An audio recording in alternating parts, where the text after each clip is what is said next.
Some brands offer you low finance, or cashback, or servicing. Renault don't do ors. We do ands. The Renault Kadjar with 1.91% APR and €1,000 cashback and 3 years servicing, saving you thousands.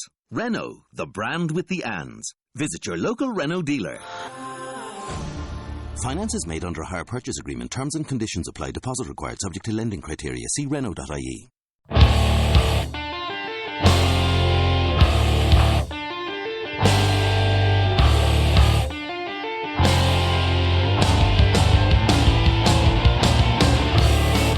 Arizona Cardinals fans, do you see red? Are you part of the Red Sea?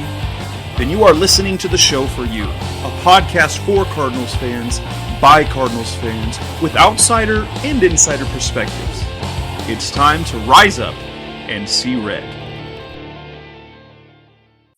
Hello, Arizona Cardinals fans, and welcome again to the Rise Up See Red podcast. This is episode 190 of the show. I'm your host, Jess from CardsWire.com, the USA Today NFL Wire site, with my co-host, Seth Cox from RevengeOfTheBirds.com, SB Nation's NFL site. Seth, we are here. We're just a little bit, this is our last preview show before our mock draft in a couple of weeks. Are we ready for the draft? Because I'm ready for the draft, because we're ready. It can't get here soon enough, right? Like, we have 2 weeks. I mean, we're recording literally 2 weeks from about 2 hours after the Cardinals would have picked. They 15, they'll usually pick around 7:30. And we're recording at 9 at night. And so it's going to be, we'll be having already written probably roughly 18 articles apiece, covering whatever moves the Cardinals make. With the rumors now, you and I are kind of terrified at this idea that the Cardinals may trade up and forfeit their entire day 2 of the draft. And Jess and I are going to have nothing to do on Friday night of the 2018 NFL draft. So, we're kind of sitting here now hoping, going, okay, well, if they don't move up for a quarterback, let's just draft one of these defensive players that we're going to talk about tonight. So we have something to cover on Friday night.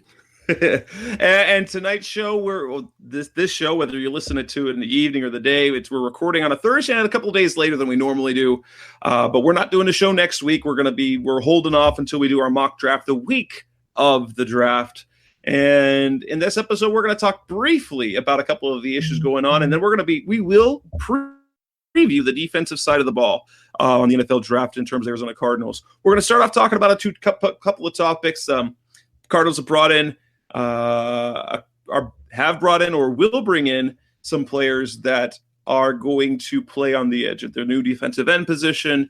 It looks like they are protecting themselves for the start of the season with Marcus Golden, kind of replacing Kareem Martin. It appears that will be the case. And then we're going to talk briefly about some comments that David Johnson made that were kind of Bruce Arians-like before we head on to talk about the defense side of the ball. We'll talk each position. We'll talk the interior linemen. We'll talk the edge. We'll talk spaced linebackers, cornerbacks, and safeties. That's what we're going to start with. And we're going to start with the Cardinals brought in Connor Barwin, veteran defensive lineman, veteran pass rusher, had some really good seasons in terms of rushing the quarterback. Been pretty productive, 5 sacks each of the last 2 seasons. And he seems to have left town without a deal. Coming up next for the Cardinals is they're reportedly bringing in former Dallas Cowboys defensive end Benson Mayowa, who just 2 seasons ago had 6 sacks. What does this tell you, Seth, about by the fact that they're bringing in now some veterans for the defensive end position? I like it, honestly. It's one of those things, though, where you look at it, right, and it's kind of a pick your flavor. And you and I have talked about this in draft references before, and now we can talk about it a little bit in terms of free agency. And that's you have a choice. You have Connor Barwin, a known commodity, not the player he was 3 or 4 years ago when he was with the Philadelphia Eagles, but as Jess said, a solid, steady influence on the defensive side of the ball. A guy who has, registered 5 sacks this season. The last 2 seasons, he's on the wrong side of 30, but honestly, on this defense, that may not be a bad thing. Then you have Benson Mayowa, who had 6 sacks in 2016, and then dropped down to 1 sack, but was highly productive as a guy that was getting pressures on the quarterback. He is a better athlete. He's 5 years younger than Connor Barwin, and he's probably going to be about, I would say probably roughly half the price of Connor Barwin. And so when you look at it from that perspective, you look at it in the sense of, all right, well, we know they need edge depth. And not only that, they may need a starter for a game or two, right? We're all very hopeful Marcus Golden will be back, but he's still only going to be roughly 10 to 11 months removed from his ACL repair. So we saw with Tyrann Mathieu, he wasn't the same player as he was starting his comeback either time. It took him a couple of games to get into being the Tyrann Mathieu we knew and loved. Now we're talking about the same thing with Marcus Golden. So that's the question. Would you rather have the known commodity of Connor Barwin to give you, let's just call it 5 games while Marcus Golden gets back to 100%?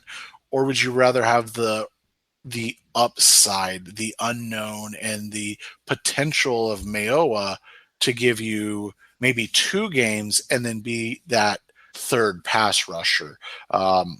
I don't know. I go back and forth. And right now, even though the numbers aren't as good, I kind of like the idea of Mayowa simply because he's younger and I know this is going to sound weird, but they need to save as much money as they can and also need to try to catch some lightning in a bottle. And so, you're going to get Connor Barwin, and even if you get him 5 games, you'll probably get 2 sacks in those 5 games, and he'll probably end up with somewhere around 4 to 5 next season as a part-time starter and then rotational defensive lineman. And so that's really the question for me. Do you want the steadiness or do you want the upside? And it's a coin flip, honestly. And for me, it just makes a lot of sense because even you see just on the most recent flight plan episode the Cardinals have on Facebook, watch their offseason video series. They featured Marcus Golden. He's a guy that's really hard to bet against, but ACL tears are tricky. So while he's working his fanny off and he says he'll be ready for when the season begins, he might be able to play, but he's not going to. He's not going to come back in week 1, even if he's available to play week 1, and he's not going to play 75% of the snaps. He's going to be on a snap count. And so you need somebody who can play. And as of right now, there is zero anything, nothing you could be confident in outside of Chandler Jones and Marcus Golden on the edge playing defensive end. You've got guys. You've got players there, but you don't have anybody you're like, I feel comfortable with you actually being on the field with the other players. And so you have to bring someone in. So Benson Mayowa makes sense. Even if he's not a high sack guy, he'll create pressures. He'll cause disruption. Connor Barwin, kind of the same thing, only you add the elements of, he's been on some winning teams. He was on the Rams last season. And granted, he'd have to kind of adjust back a little bit as he was playing outside linebacker last year. So it just makes a lot of sense for me. I don't see any problem with it. In fact, I applaud it. And we've wondered, well, what are they going to do with depth at defensive end? Benson Mayowa would kind of be, now, aside from the fact that he hasn't been an injury problem, their free agent signings have been, well, hopefully they're always looking at the upside of what could be. And so they get something at a low cost with the high-end potential, and that's how you go with that. The other topic has been on the offensive side of the ball. It's David Johnson was on Adam Scheid's Mad Dog Radio the other day, and he was asked about what we can expect from Sam Bradford, or the potential the Cardinals have with Sam Bradford at quarterback, and he was absolutely bullish. This is crazy talk. He not only said it, he doubled down and guaranteed, David Johnson guaranteed the Cardinals would have the league's top offense in 2018. As optimistic as that sound, all I can do is laugh at that, because they were a bottom 13 in every category. And we saw when the Cardinals were a number one offense in 2015, the type of season it took from a lot of people. That meant Carson Palmer having an all-world year, a better year than we've ever seen him have before. It took Larry Fitzgerald having a great year. It took John Brown also having 1,000 yards. It took Michael Floyd being very good after that, coming back from that hand injury. It took a committee of running backs combining for over 1,900 yards on the ground. So, I mean, Sam Bradford's never been a guy to throw for 4,700 yards and 35 touchdowns. David Johnson might rush for, if he's great, 1,400 yards. But even then, they'd still need another 500 yards from somewhere else.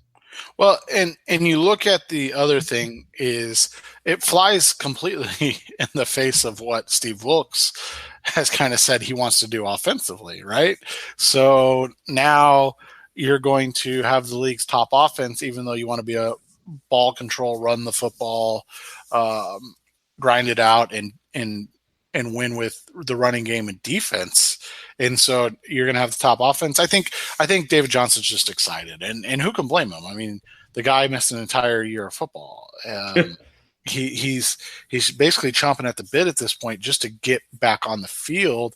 He's been okayed health-wise. He's back on the field. He's participating in whatever the camps are they're doing right now. And so he's excited, and that's a good thing. And I think the enthusiasm is great. And honestly, from that perspective,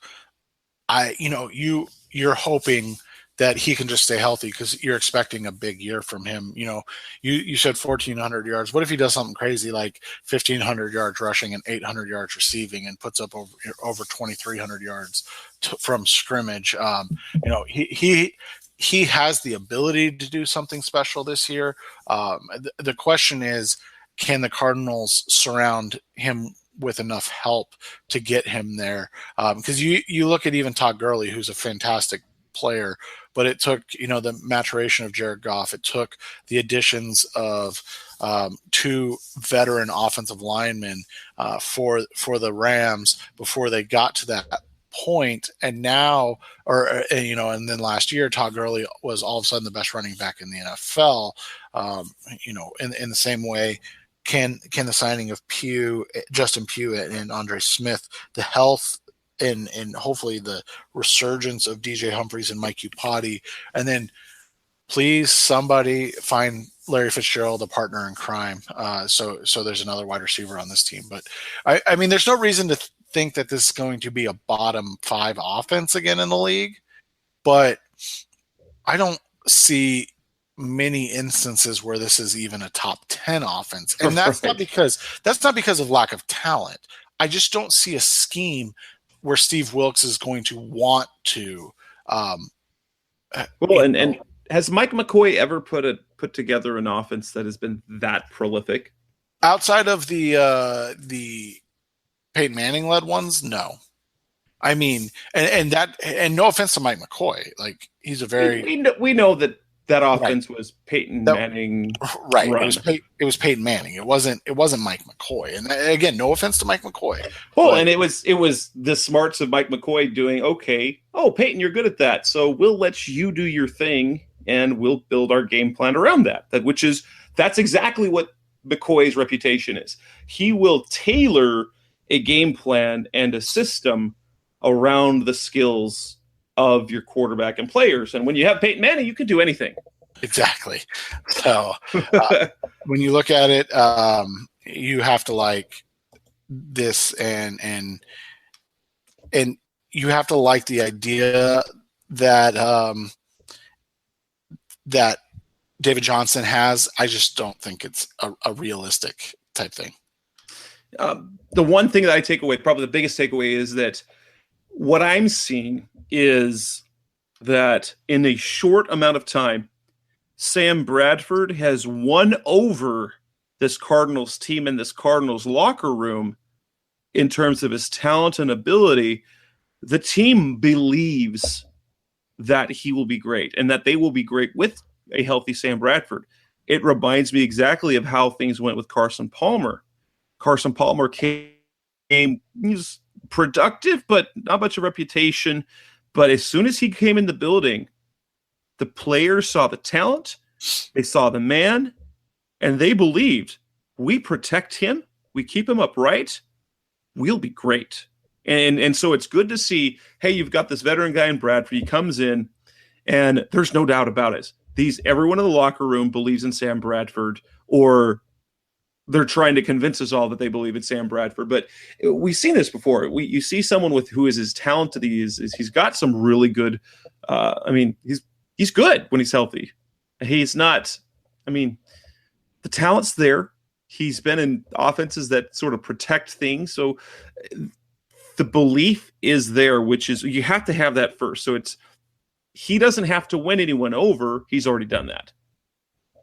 Right, exactly. And I did a radio spot this morning or that Thursday morning, and they asked me, why Sam Bradford, and I said it makes sense. When you hear Steve Wilkes talk about the offense he wants to have an efficient offense. He wants to have an offense that moves the ball on the ground, is able to minimize turnovers, and really rely on the defense and field positioning. Well, that's Sam Bradford. Like he's a highly accurate quarterback. He's a guy that doesn't take chances. He doesn't push the ball into spots that they're not, supposed to be. And he just doesn't ever turn the ball over. It's a rarity that he throws interceptions. So when you put all that together, that's the perfect quarterback.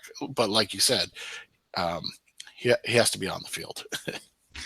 And with that, we'll wrap up this section of the Rise Up See Red podcast. We're going to come back and we're going to start with the defensive interior. We'll talk about the defensive interior, and we'll talk about the edge players who might be in play early, middle, late in the draft. That's coming up next on Rise Up See Red.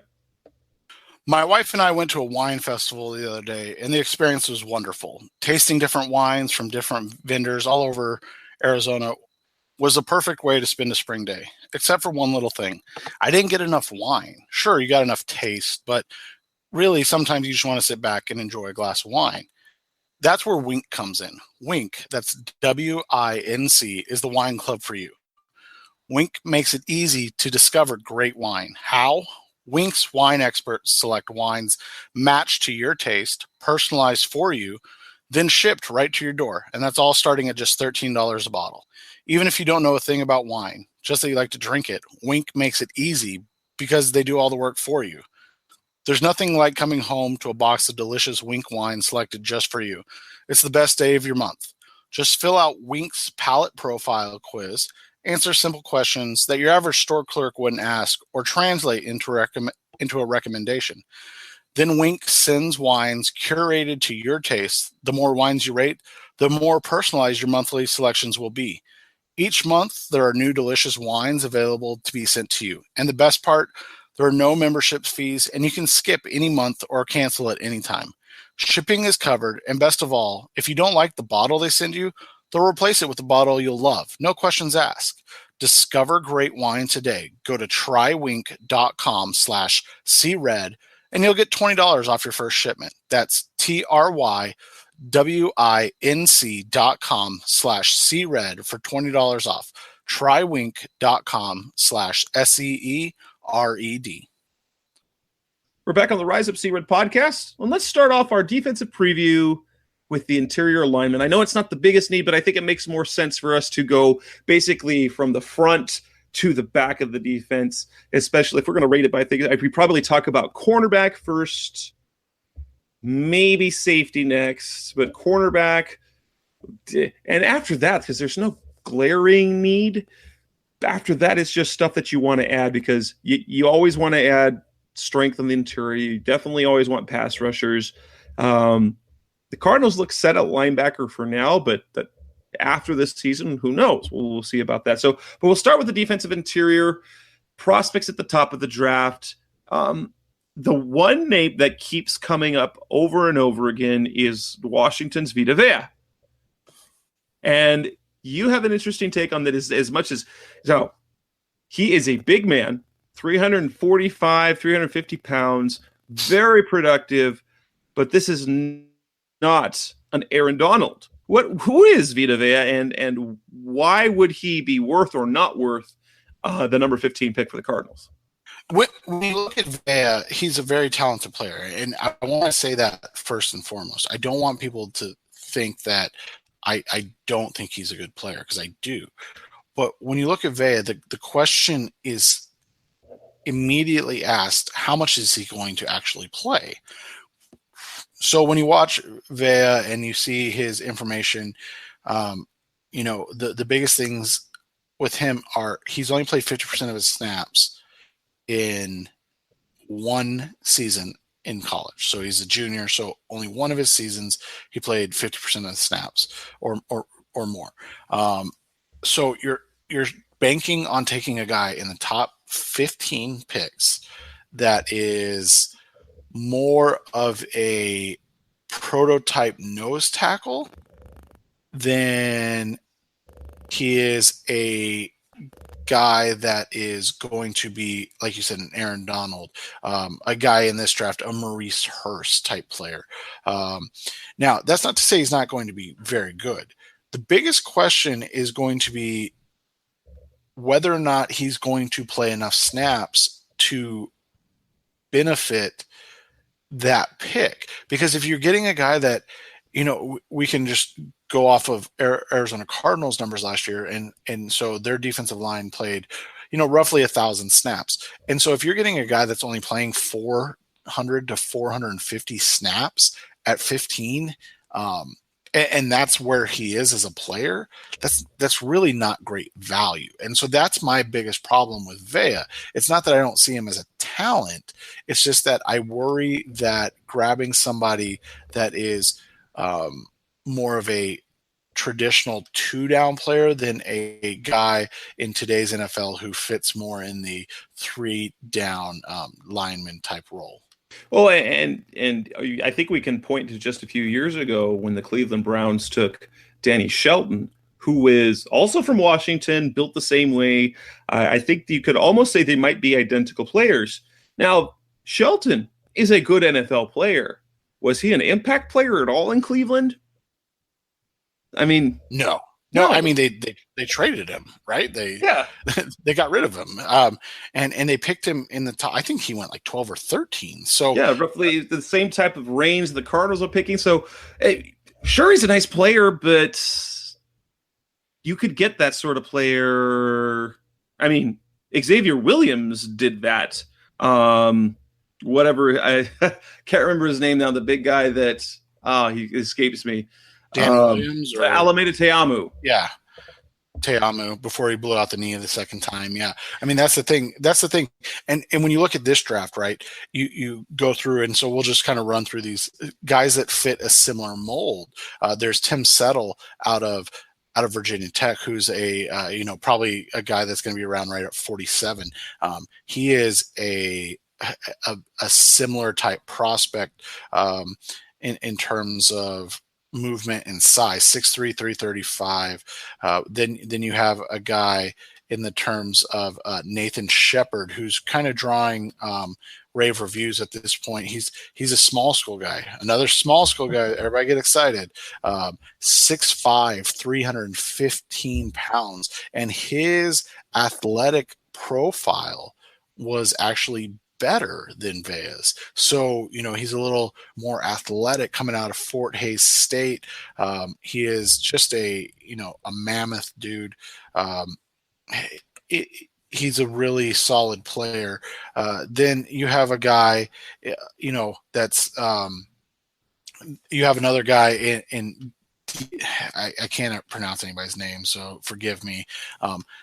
But Deadrin from South Florida. He's a late day 2, early day 3 type of guy, right? So he's 6 foot but 315 pounds. So you're talking about a guy that's basically as tall as he is wide. And so when you look at these guys, it's not. It's a question that we talked about a lot on the Draft Breakdown podcast. Can you get 80% of a guy at a cheaper rate? And so if you're going to draft Vita Vea at 15, can you get a player that is going to produce at 80% of him at 97 and that third round comp pick?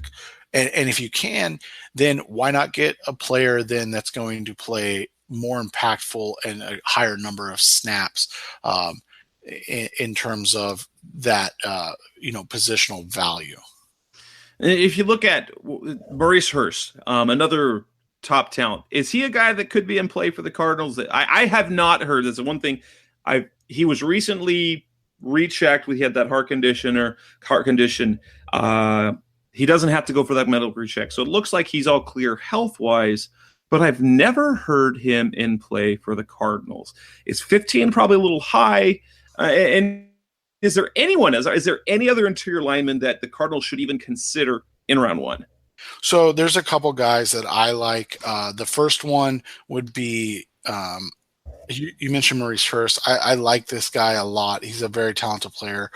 He's a unique type of player at this point. He's going to get talked about along the lines of Aaron Donald because of his size, or Geno Atkins. He plays in the same way. So he fits the Cardinals. The question becomes, is he a guy that you invest in when you've got Olsen Pierre and Robert Kimdiche? And all these guys are going to fit in this category. And it's not that you can't play Kimdiche and Hurst together, but you need a guy that's more of a run stopping. When you look at the Carolina Panthers defense, they had Star Lotulelei, who was, is going to be played by the Corey Peters role. And then you had Quan Short, that's the Robert Kimdiche or Maurice Hurst role in this.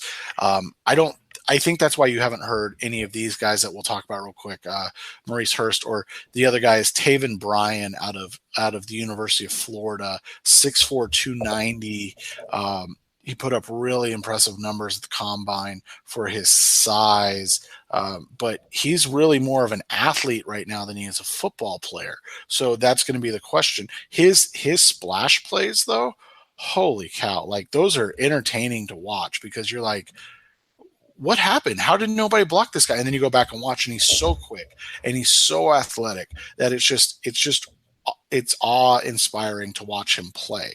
There is one guy that I didn't mention, and I think just to prepare Cardinals fans in case it happens. I don't, Jess and I don't know if it will, but it could. And that's Deron Payne out of Alabama. So he's more of like a Ndamukong Suh type of player, where he is 6'2", 310 pounds, but he moves like he's that, 6'2", 285 type player.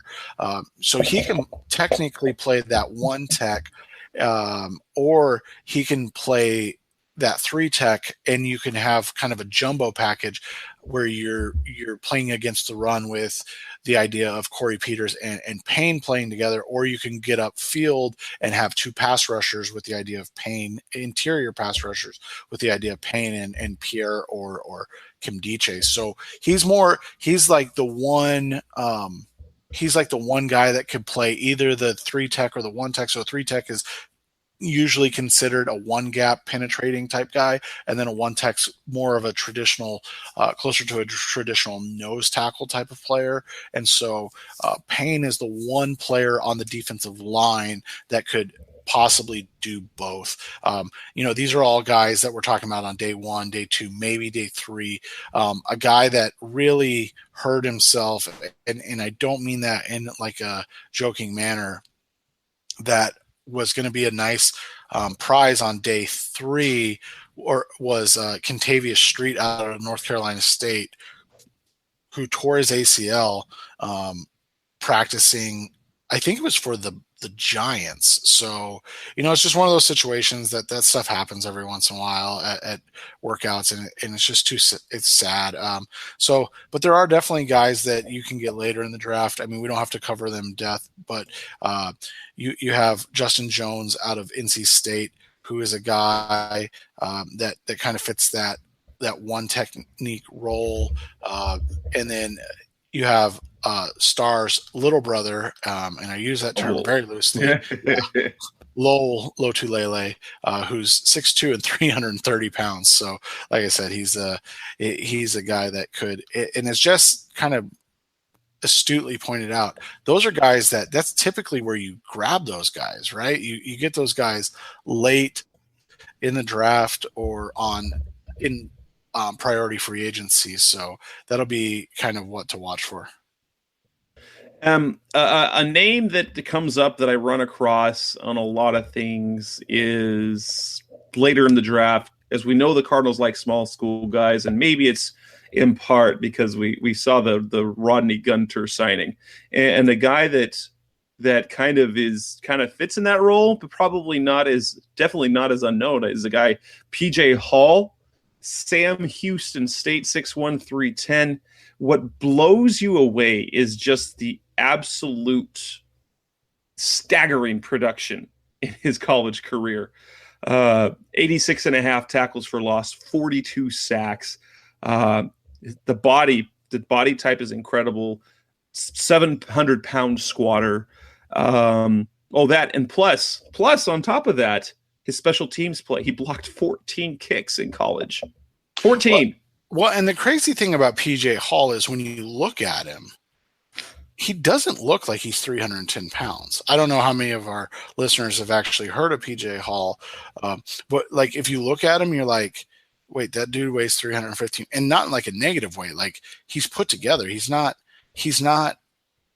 a kind of a fat guy. He's really well put together. He's well defined. He doesn't match the body size, that 6'1", 310 pounds that you would imagine him to be. And so when you look at it from that perspective, I think you're right. And he's a guy that could, go, he's probably going to go on late day too, honestly, because he is a nice player that has some ability that when you look at it, you can really, you could see the Cardinals liking somebody like that. Another name just to kind of know that I've heard people like as a one technique or a zero technique is Puna Ford out of Texas. And again, 5'11", but he's 305 pounds. So we're talking about guys that are just built like nose tackles. And so that'll be kind of what's interesting to watch. We move out to the edge.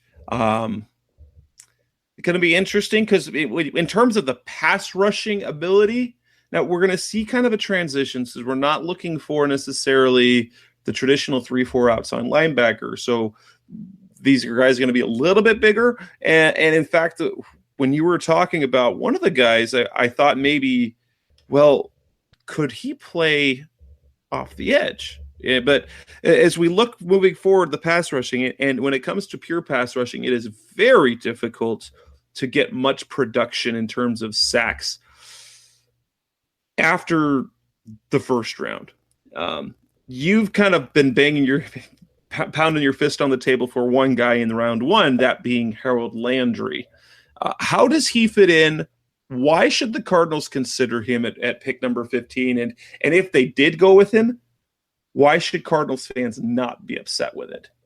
Well, I think the first thing is we've talked about quite a bit Marcus Golden. And so when you look at Marcus Golden, there's two scenarios that come out. One is that he's not the same player, that he doesn't come back fully, and that the Cardinals, need to move on, which isn't the best, right? That's not something we want. And the other one is that he comes back, he's healthy, he has another 10 to 12 sack year, and now all of a sudden he's a free agent pass rusher, and he's under 27. Like those are things that never happens in the NFL, right? So we're talking about a guy now that's going to be looking for in the range of 12 to 15 million a year. If he comes back and has another, double-digit sack season, because you're talking then about basically 2 out of 3 full seasons played with double-digit sacks. So what Harold Landry does is it hedges on both of those notions. He's a pure edge guy. He's not a tweener. He's not anything else. He's a guy that is incredibly athletic. He's a bit smaller than your typical 43 edge players, but he's a guy that is athletic enough, and he understands how to play.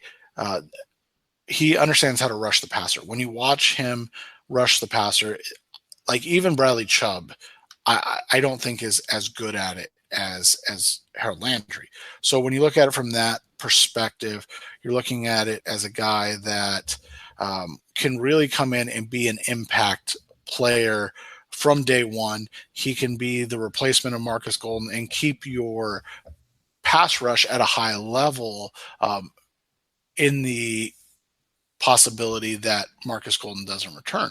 And it's something that we've seen with the best defenses, right? Is that they don't just have 1 or 2 guys, they have 3 or 4. And so when you look at like the Denver Broncos, yeah, they had Von Miller and they had DeMarcus Ware, but they drafted Shane Ray. Why would they draft Shane Ray? Well, because those guys aren't going to play forever. So you have to plan for the future. And as Cardinals fans should be well aware, one of the hardest things to do is find a guy that can rush the passer. And so if you have to, and there's a good chance that you could lose one, you probably want to replace that guy before it's too late, and then you're looking for a replacement. So Landry would be that guy. I think, it would be it'd be an interesting pill to swallow another year where you're probably not going to get an every down starter. But when you look at it from a long-term perspective and you're looking at this as, okay, this is a transition year. Yes, you still want to be competitive, but more than that, you want to set Steve Wilkes up for the long haul. And Harold Landry, in my opinion, does that better than any prospect that's not a quarterback. Outside of Landry, any other edge guys that we should pay attention to day 1, day 2, who could be somewhat productive? I know a name that's out there is Marcus Davenport. Yeah, Davenport is a really interesting one because he's the type of athlete that you typically see on day 2. But because of the dearth of talent at the edge position, and I don't know if you did you read or listen to or play back or get the transcript of the Bucky Brooks Daniel Jeremiah. Haven't read through it completely yet. Yeah. So one of the questions was what are the strengths of this class and then what are the weaknesses? And the 2 weaknesses that they identified right off the bat were the lack of pure pass rushing talent and then the lack of offensive tackle talent.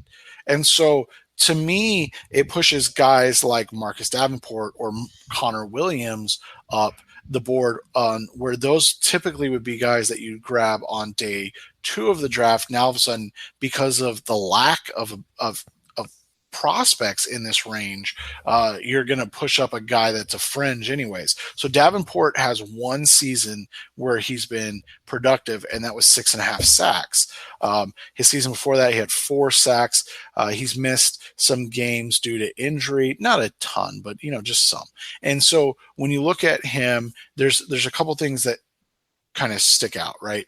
One is that he's from the University of Texas, San Antonio. Where you play doesn't matter. If you can rush the passer, you can rush the passer. But I think the fact that his career numbers are close to like Harold Landry's best season. Landry had 16.5 sacks his junior year at Boston College.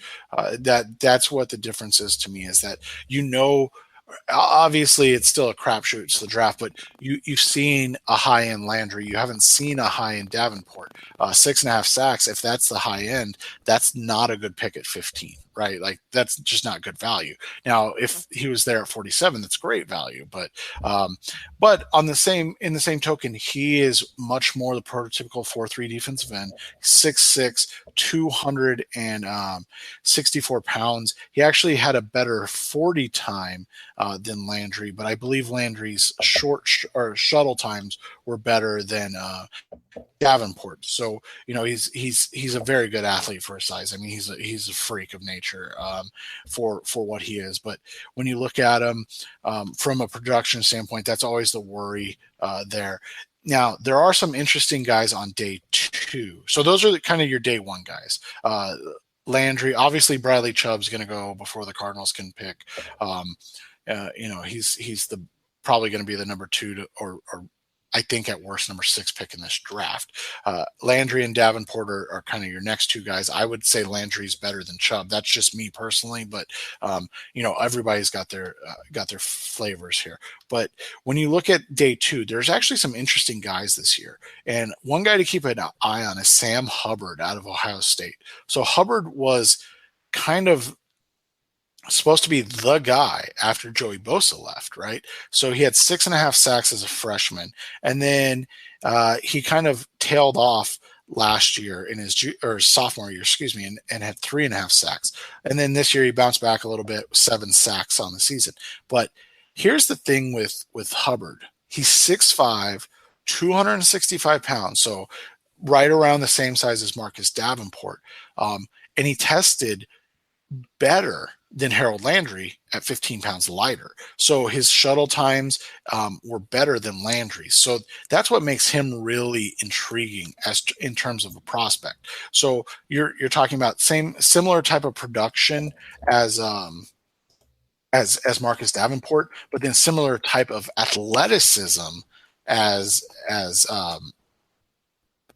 Harold Landry. So those numbers are, I mean, they're crazy to look at when you look at him from that. And his 3-cone is absurd. I mean, literally absurd. His 3-cone was a 6'8", 4 3-cone. So if you put that 3-cone in against guys like skill position players, that's defensive back numbers. I mean, sub 7 is what you want to see from your DBs, and that's good. Holy crap. Right. Yeah. So you're talking about like high level ball carriers, 3-cone time. So he's a unique athlete. When you look at his 3-cone time, it would be in the 82nd percentile for running backs. So, I mean, he's in the 98th percentile just for defensive ends. So that's how unique of a player he is when you look at him. So, he's going to be a guy. I don't know if he's there at 47. There's already whispers that Seattle loves him. So that would make a lot of sense because he passes through a lot of their filters that they kind of require. And then there's a couple day 3 guys that are more what you would call 5 techniques. So that's head up over the tackle, and they're base defensive ends. So it would be a guy that's more of a run defender.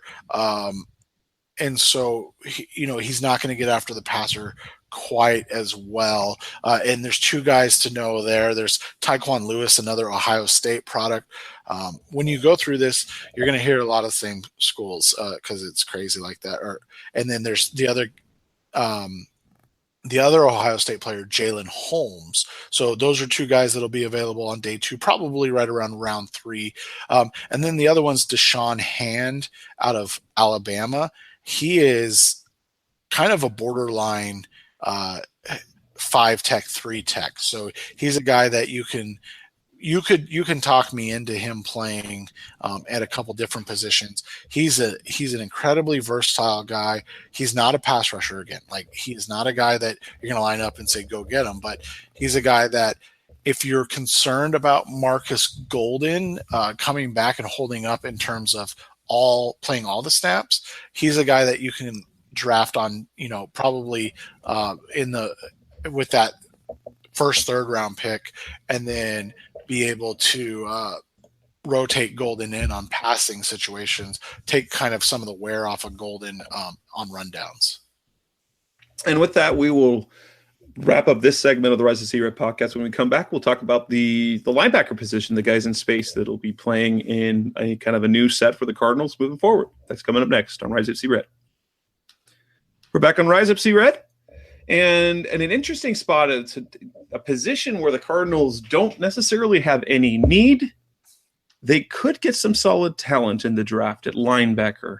The Cardinals currently have Dalen Buchanan, who appears to be slated to play that middle linebacker position. Hassan Reddick will play one of the two other positions, and Josh Bynes, who looks like as of right now will be a starter as well. After that, it's simply depth, but it looks like at least the linebacker position, assuming health, is set. But there's some good talent in this draft that a lot of players who fit what the Cardinals do.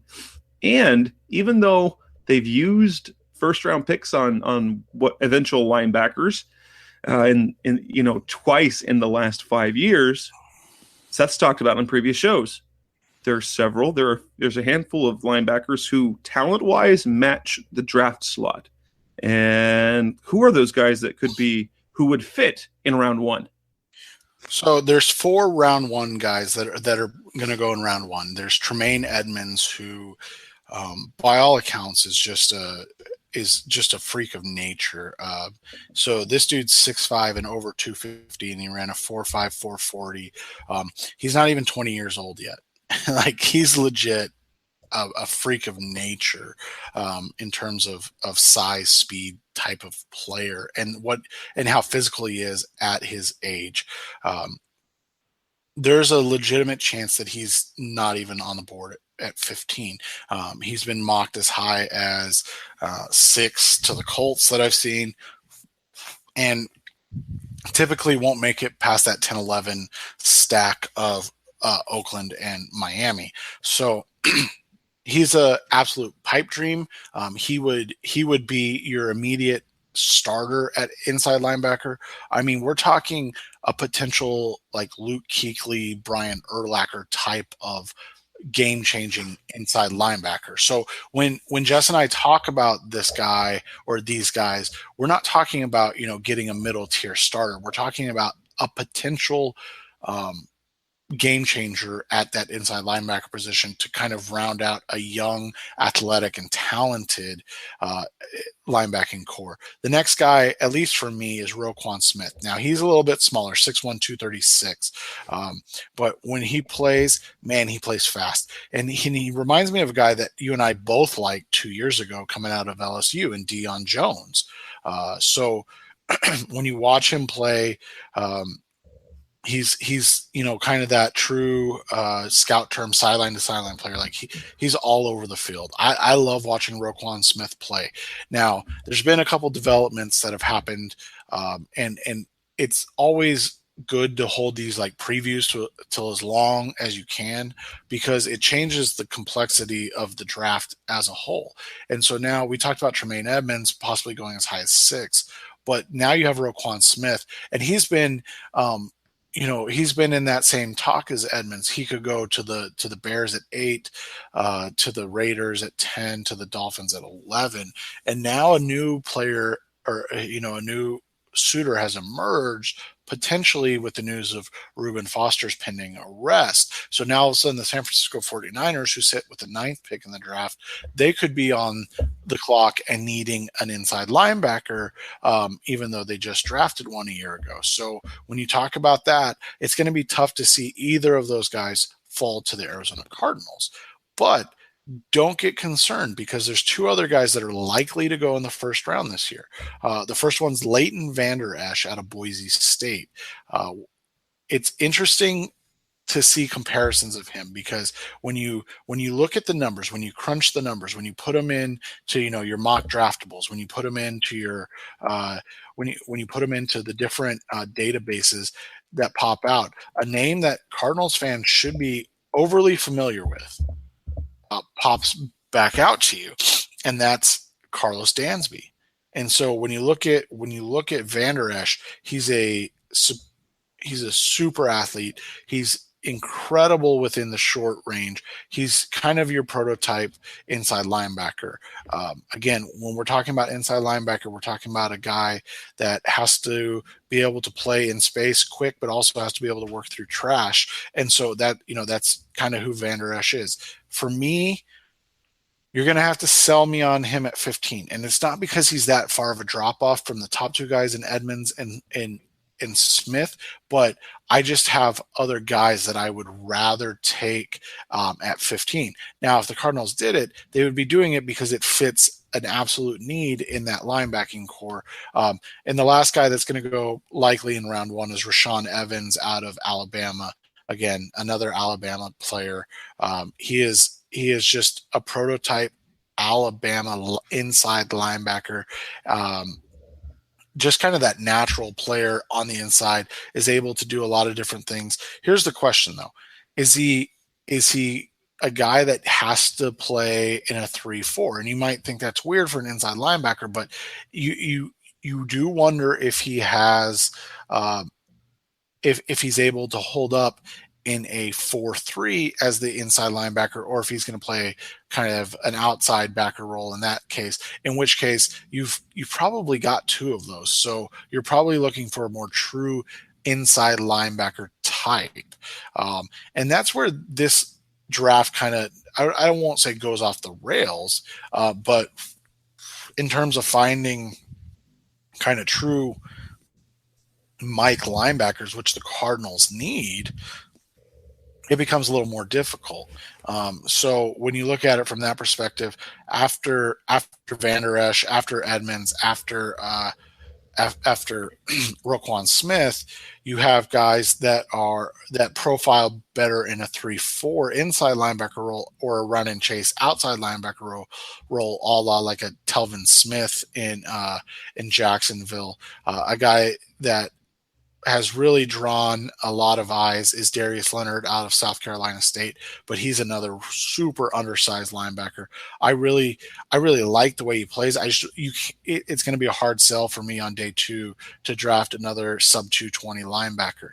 When you look at a guy that never kind of reached that potential, that ability that everybody expected him to, but man, the talent is there and it's tantalizing, is a guy in Malik Jefferson out of Texas, 6'3", about 240, a 4'5" guy in the 40-yard dash. He is an athletic freak. He is a guy that is able to, play probably all 3 linebacker spots, and he profiles similar to Lawrence Timmons, who played for Pittsburgh for, I think, roughly 2 decades. So, he's a guy that he has the athletic build, the athletic profile. He never quite put it all together. And then there's some other like high end guys that I like, but again, you're gonna have to sell me on where you play them, because I don't know how. Again, this is a different defense. Jess and I, Jess just said Deion Buchanan sounds like he's going to be the Mike, the middle linebacker, but man, he's going to be a small inside linebacker in a 43. He's going to be probably 30 pounds lighter than every other inside linebacker in a 4-3 defense in the league. And so when you look at that, though, then you start to say, okay, well, we talked about Rashaan Evans. We talked about Darius Leonard. Then you have 2 other guys that kind of make sense. One was the darling of the combine, and a guy that a lot of people like, Shaquem Griffin out of Central Florida. He's probably a guy that's going to go on day 3, but from an athletic standpoint, 6'1", 230, and runs a sub 4.40. Obviously people are going to have concerns without, he's missing a hand for those that aren't familiar with him, but he's a very, to say he's a good athlete is a complete understatement. He is a special talent and special player, but he's a day 3 type player. And then the last guy that I like, but again, we're talking really, really tiny, and that's Dorian O'Donnell O'Daniel, excuse me, out of Clemson. And so again, you're talking about a guy that kind of fits that in that same role as Daniel Buchanan, 6'1", 215. But again, another really solid athlete, a guy that has been super productive out of Clemson. And again, we're talking about a day 3 guy now. So, there are 4 day 1 linebackers. There's probably going to be a handful of others, but I talked about 3 day 2 linebackers. And then, when you look at O'Daniel and Griffin, you're talking about, a couple day 3 linebackers. There's other guys that we'll talk about and kind of cover if the Cardinals end up taking them. But this is a really strong class at off-ball linebacker.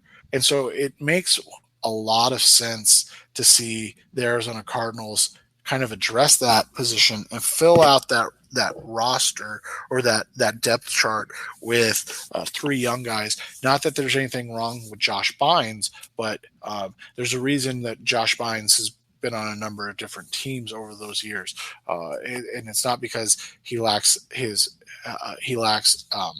desire or fight. It's just that he's not quite as talented as maybe some of these younger guys could be. And so again, you get a chance at Tremaine Edmonds, you're going to have to really sell me on not drafting him. So if I'm ranking hierarchy in this draft class of non-quarterbacks, it's going to be Harold Landry 1, and then Tremaine Edmonds is probably 3, and we'll talk about 2 in a second. Coming up next on the Rise of C Red podcast, we're going to talk about the defensive backs. We'll come on back. Next on Rise of C Red, the peak position of big interest for the Cardinals. Hey, sports fans, football season's here, and it's time to get in on the action with MyBookie. MyBookie is the industry-leading sports betting website that offers real Vegas odds on football, baseball, and all your favorite sporting events. You can take a side, the total, or even fantasy points props. MyBookie lets you bet online and win big. Did the game already kick off? Don't sweat it. MyBookie has in-game live betting on every major league and event, even esports. There's no better time to join MyBookie than today. Go to MyBookie to open an account and start winning. Use promo code CHAMPION when you register for your account and get a 100% sign-up bonus up to $1,000 on your first deposit. Bet today. Visit MyBookie's website or call 844-866-2387. That's 844-866-2387. Check them out today and use promo code CHAMPION for a 100% bonus. Terms and conditions apply for entertainment purposes only. Void where prohibited. We're back on the Res Here podcast, and now we'll wrap up. We'll talk about the defensive backs. Number 1, cornerbacks, which is kind of probably the biggest need the Cardinals have on the defensive side of the ball. And this is reportedly a deep class for talent. Perhaps not necessarily for high-end starters, but for guys who can start and make contributions even right away. The names that we've heard several times in mock drafts, you've got obviously Denzel Ward, the top guy, Ohio State. You got Jair Alexander. You got guys like Josh Jackson out of Iowa. Who are some of the top-end guys who might be players who could be in play in round 1? So I don't think Denzel Ward will be there at 15. But, no, not likely. But he would be my number 2. So like I said, Harold Landry's 1. I would say Denzel Ward 2, Tremaine Edmonds 3. All 3 guys are going to likely be gone at 15. So when you look at Denzel Ward, oh man, he is so good. When you talk about a guy that coming out of basically a factory of defensive backs that are going to be all pros in the NFL, Marshawn Lattimore, Malik Hooker,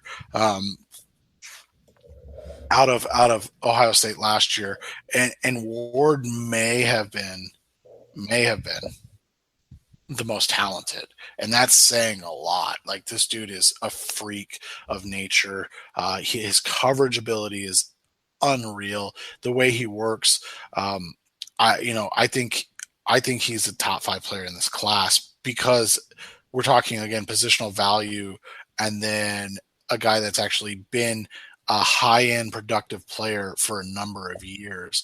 32% completion rate over his last 2 seasons at Ohio State.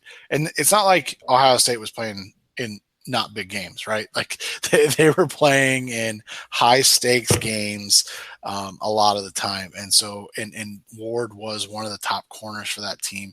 But here's the thing with Ward, right? He can play inside or slot.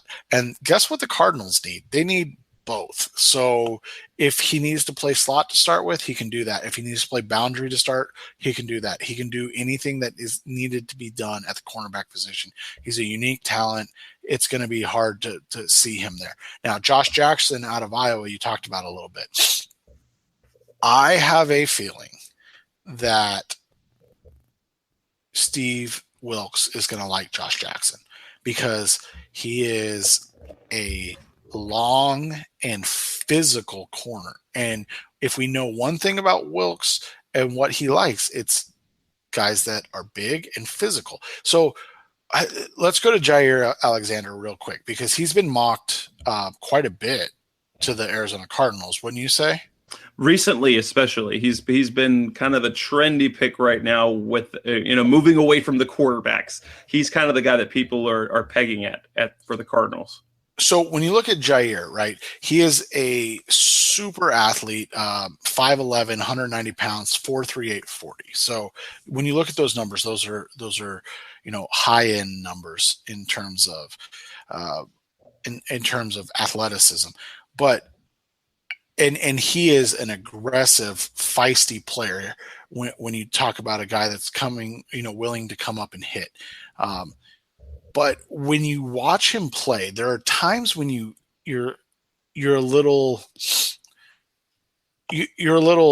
wonder every once in a while if he's engaged. And so maybe that was because he was so good at Louisville. And so, it's more of a consistency thing. Like he needs to be pressed more and have to work more. Or maybe it's just, that type of player. But when you kind of transpose Alexander and Josh Jackson, there's two things you see. One is Alexander's far superior athletically. And he has that tenacious, kind of ability that Steve Wilks likes out of his defensive backs. But then you put on Josh Jackson's tape, and he's long. He's 6'1", but he's got long arms. He's able to change directions really well. 6'8", 6'3" cone. And he has a really good vertical, 38 inches. He's a guy that moves well in short areas. He's maybe not as good of a man cover corner, but he is a guy that looks like the mold of Steve Wilks' corners. Now, I feel like 15 is way too rich for any of these guys outside of Denzel Ward, but I do like this class, and this class isn't just 2 or 3 guys. So we talked about Jair Alexander, talked about Josh Jackson.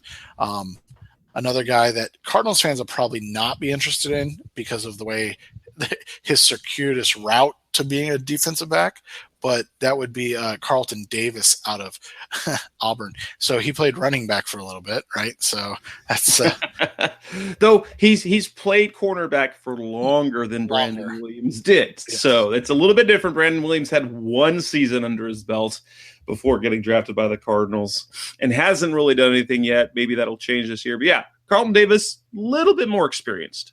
Right. And he is built like a running back, 6'1", 205.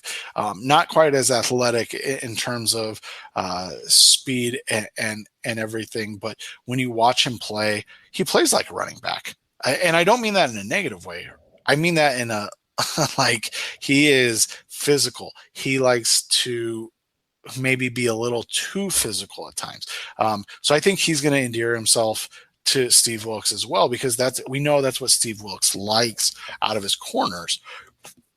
However, and you and I have talked about this quite a bit, I don't see Wilks and the Cardinals going with a cornerback at 15 because, and maybe I'm reading this wrong because Wilks was just the cornerback or the defensive back coach and then, only had 1 season as the defensive coordinator, but when it comes to defensive backs, Wilkes has always been a guy that's like, I can develop these guys. Like, just give me clay to mold, and I'm going to do it. And so the two names to watch, and these are guys that are going to go on day 2, and they're super Wilkes type defensive backs. The first one's Holton Hill out of Texas, 6'3", 200 pounds.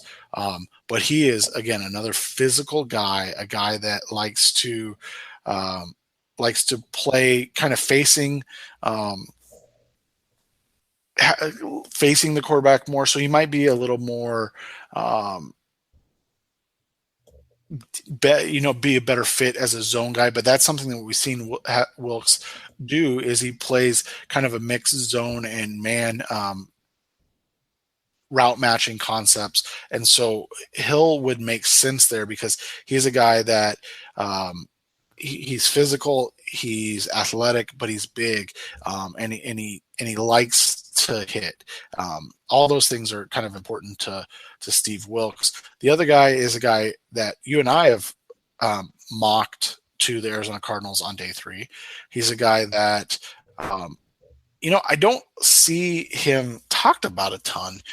Maybe it's just because he's from Alabama. That's Tony Brown. So again, 6 foot, 200 pounds, but this dude ran a 4.3 540. So he looks like, to me, like, I was looking at some of the measurables. He would be a guy that Steve Keim would be absolutely in love with. They were in love with Brandon Williams and his movement skills and his speed. Tony Brown has that. Only he actually played the position. Actually, both Brown and his teammate Anthony Averett as well would be. Both of them are guys I bet the Cardinals would be in love with both of them. But Brown a little more so because he's got the bigger frame. Yep. And so when you watch him, he is a guy that you may have to do more, slightly different coverage ideals, but you can get him in round 3. You can bring him up to speed because he does have the athleticism to play man to man. He has to learn it. That's not a Nick Saban thing. Like, he doesn't teach them great technique in man to man. So he's a guy that would make a ton of sense to me. He's a guy that I think the Cardinals are going to like on day 2, in round 3. It's just a matter of if he's available. You mentioned a bunch, and there's so many, and I don't want to go on and this to be a 4-hour podcast. So, but the one guy I want to mention because he has a little bit of, in terms of local flair, is that Isaiah Oliver out of Colorado. He went to somewhere. I think he went to Brophy. But he's going to be a day, late day 1 or day 2 type guy.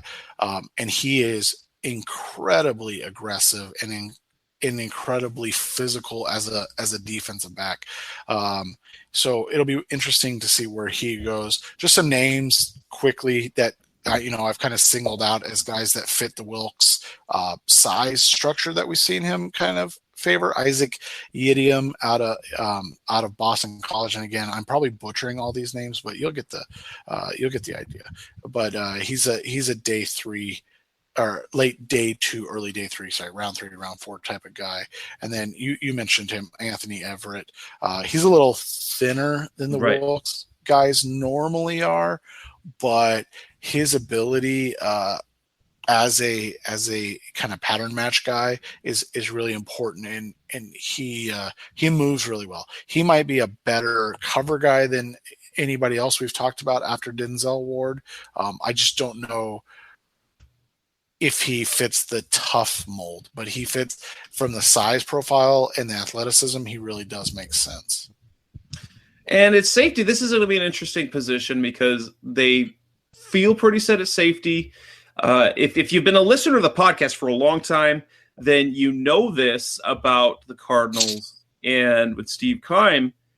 safety is not a premium position. And if they're going to go after a guy early in the draft, it will have to be something more than a box safety. He'll have to be great in coverage. And really, if you look at Jamal Adams was a guy that the Cardinals really liked. They have to take Budda Baker. They traded up for someone who can do everything, who's versatile, can do lots of things, be physical, be a leader, play in coverage, and kind of do all of that. Otherwise, they kind of get production from safeties in a lot of places. So do you see, I mean, Minkah Fitzpatrick is obviously the guy at the top of the draft, and there's virtually no chance that they get him. I would say correct. There's virtually zero chance that he's going to be able to round to 15.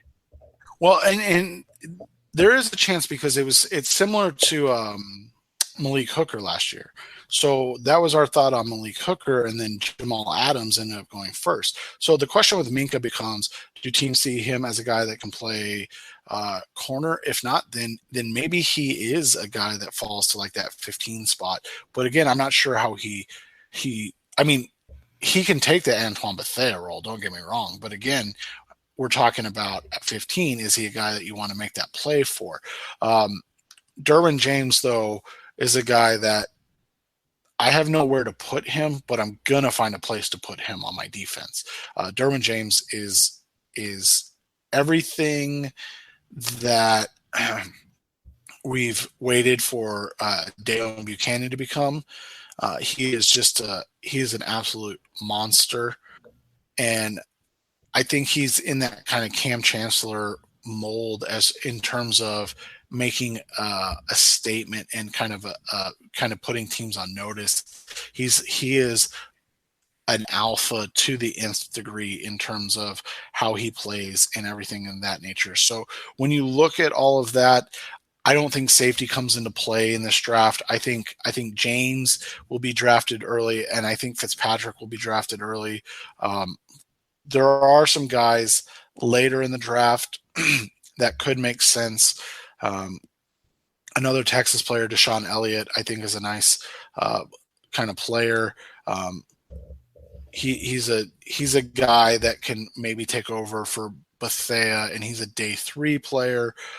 Again, we're not looking for starters. Like, we're not looking to find guys that are going to replace the guys in-house.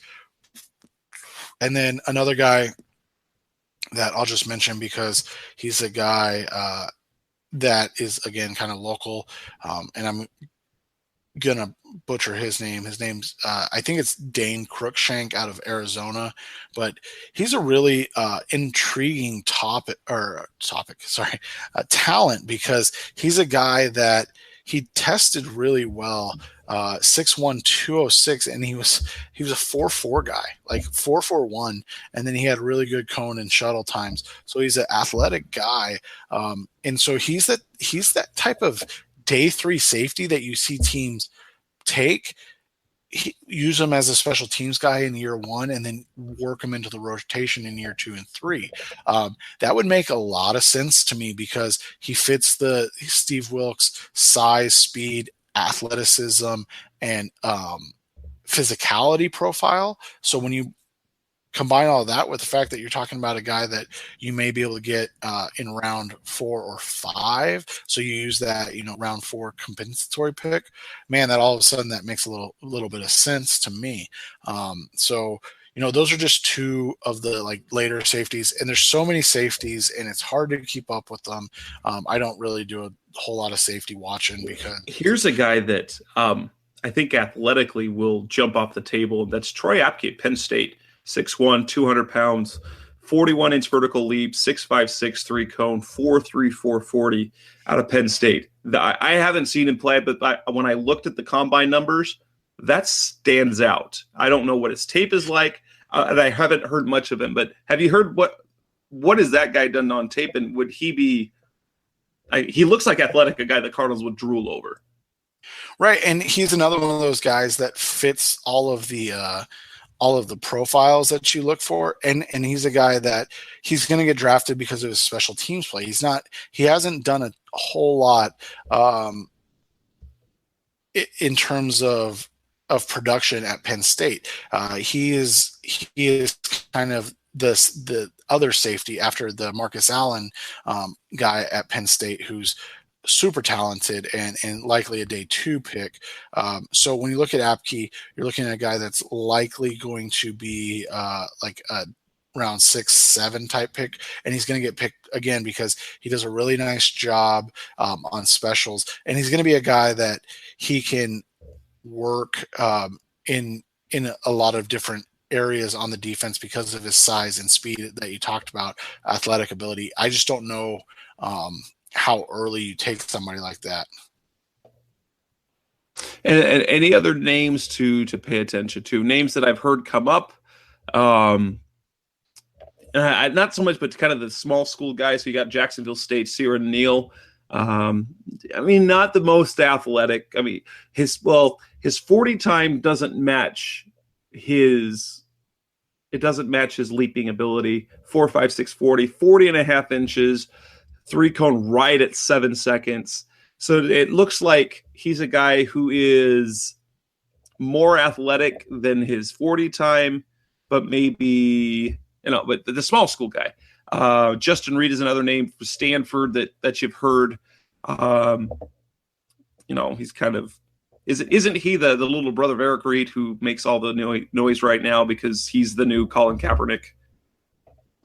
Yeah. And Reed's a super talented player, but again, he's kind of Reed, and then the kid out of Wake Forest, along with Marcus Allen, who I kind of just mentioned, are all going to fall into that same. You're going to have to talk me into him type position where, I don't know if Jesse Bates, sorry, the name was escaping me. It was going to drive me insane. But Jesse Bates, those are all guys on day 2, day 3 that, like you talked about earlier, do they need another safety? I mean, especially that early. It's kind of like the running back thing. Like if you get a Jesse Bates, who's a high end player at 79 or even 97, okay, then I see it. Justin Reed, same thing. But if you don't want to pull the trigger on one of these guys at 47, because that's a lot of investment at the safety position. So when you look at the safeties, there's one more name I forgot to mention. I had it written down, Kaiser White. One, because I like the name, but 2, again, fits the profile. 6'2", 216, out of West Virginia. So, and he was Kevin White's little brother, and I use that term loosely. So he is I don't know if you remember. I did a Vine before Vine died of KJ Dillon in a game against the Arizona Cardinals in preseason, and he tried to kill Andre Ellington on the sideline, and he almost did it. I mean, it was incredible to watch, and Dillon actually retweeted it, and that's always my image of all West Virginia safeties, because they play with the intention of trying to hurt you. And I don't mean that in a negative way. I'm not saying they're dirty players, but they look at every hit as an opportunity to run through you and punish you. And so, White is another one of those guys. And so when you look at kind of what the Cardinals have at safety right now, they have a saged veteran with, to play the center field. They have the electric young kid in Budda Baker. But they don't really have that kind of prototype strong safety thumper right now because Tyvon Branch isn't back.